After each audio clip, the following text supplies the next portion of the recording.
Bonjour à tous et bienvenue sur boursicoté.com pour cette nouvelle analyse technique du CAC 40 en point matinal avec une configuration qui poursuit le mouvement baissier. Hier, je vous indiquais que c'était la zone ici des 7910 points qu'il fallait surveiller pour éventuellement détecter un signal baissier assez fort.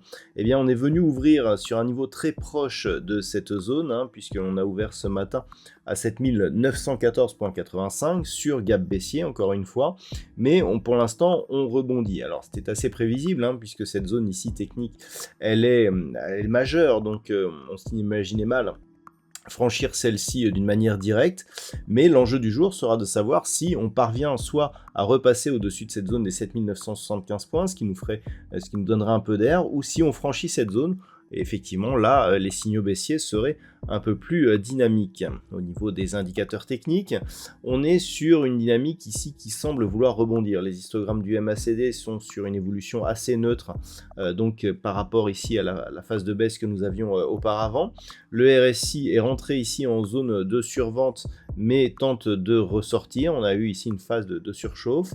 Et puis au niveau des volumes, on a vu hier donc cette augmentation des volumes alors que nous avons un signal baissier sur gap et une accélération avec des cassures de support significatifs. Attention donc à ne pas voir grandir cette conviction baissière, ce qui pourrait nous emmener bien plus bas. Donc on le voit, les risques sont désormais présents, cette zone ici des 7910 points qui n'a plus été franchie depuis que le CAC 40 est repassé au-dessus, c'est-à-dire c'était à la fin du mois de février. Depuis, cette zone est vraiment un support majeur. Le franchissement de celle-ci nous donnerait un signal assez négatif.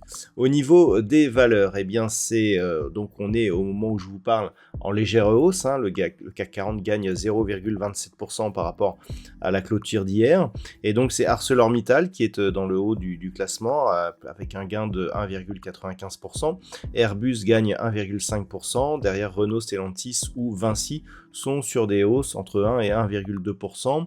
Au niveau des plus fortes baisses, on retrouve Capgemini qui perd 3%, Dassault Systèmes moins 2%, et puis derrière Edenred, Carrefour ou Téléperformance sont sur des baisses inférieures. Donc on le voit, un marché plutôt haussier, mais à voir si cette conviction va tenir. Donc comme je vous l'indiquais, la rupture de cette zone des 7910 points se donnerait un signal très négatif, et par rapport à cela, les algorithmes nous indiquaient hier qu'on avait une probabilité effectivement de casser cette zone, à voir si cette probabilité sera respectée. Par contre, pour espérer un rebond, la route est longue, puisqu'il faudrait dans un premier temps passer la zone des 7975, mais surtout la zone ici des 8042 points. Alors pourquoi cette zone? C'est tout simplement cette zone qui a été franchie ici sur gap baissier, qui était un niveau intermédiaire, et c'est surtout la zone vers laquelle va évoluer la moyenne mobile 20 exponentielle prochainement.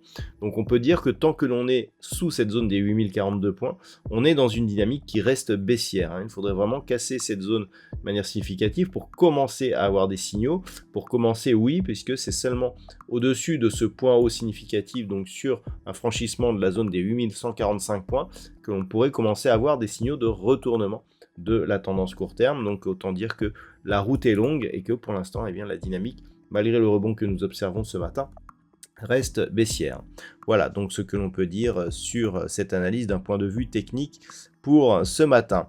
D'un point de vue macroéconomique, ce matin, il n'y aura pas de statistiques majeures. Elles se concentreront cet après-midi, donc notamment au niveau des États-Unis, puisque du côté des US, à 14h30, nous aurons les chiffres du PIB pour le premier trimestre qui seront dévoilés, ainsi que les inscriptions hebdomadaires au chômage. À 17h, nous aurons les stocks de pétrole brut. Voilà, je vous souhaite donc une bonne séance. On se retrouve dès ce soir pour toutes les autres analyses techniques du site boursicoté.com.